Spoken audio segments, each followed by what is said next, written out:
शुरुआत करिए कि लाइफ आफ्टर डेथ क्या है। देखो, मनुष्य जो हैं, जी।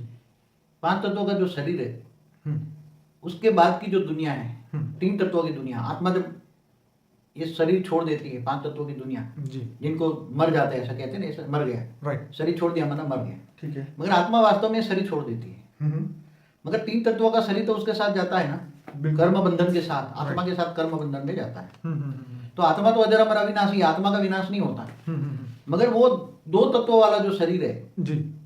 जल और पृथ्वी वाला शरीर छोड़ता है, सूक्ष्म शरीर उसके साथ, आत्मा के साथ बांध, मतलब आकाश वायु और अग्नि 3 तत्वों का। जिनको अंतर्वाग शरीर कहते हैं। ठीक है। जिसको अंतर्वाग सूक्ष्म शरीर भी कहते हैं। सूक्ष्म शरीर भी कहते हैं, अलग अलग नाम है। अंतर्वाग शरीर होता ठीक है। है, ठीक पूरी है। प्रोसीजर मैं धीरे धीरे बताऊंगा आपको। जी बिल्कुल। क्योंकि क्या, ये बहुत लेंथी प्रोसीजर है। बिल्कुल सही। आत्मा के साथ क्या जाता है, पहले ये समझो। हम्म, आत्मा के साथ कर्म बंधन जाता है उसके। ठीक है। पूरी जिंदगी में जो कर्म बंधन किया, पाप या पुण्य का जो हिसाब किताब है, वो आत्मा में रिकॉर्डिंग होता है। राइट। और वो उसके हिसाब से सूक्ष्म शरीर ऐसा होता है, राइट। कर्म बंधन के हिसाब से।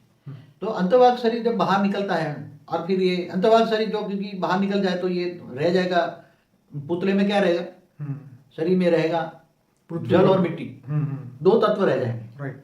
वैसे भी साइंस वाले कहते हैं ना कि 80% तो पानी है हमारे शरीर में। हाँ, मतलब काफी ये 75 to 80% है, जी। मोर देन 2/3 ऐसा कहते हैं, मोर देन 2/3। राइट। तो ये जल तत्व और पृथ्वी तत्व आत्मा में भारीपन होता है।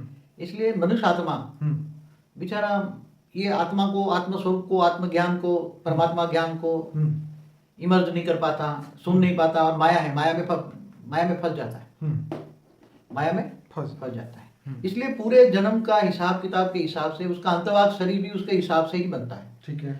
जब जीता आत्मा जिंदा होती, मनुष्य जिंदा है, राइट। तब जो पूरे कर्म के हिसाब किताब से अंतमति सो गति होता है उसकी, शरीर छोड़ते वक्त उसकी बुद्धि में, मति माना बुद्धि, राइट। उसी के हिसाब से वो आत्मा की गति और सदगति या दुर्गति होती है। राइट।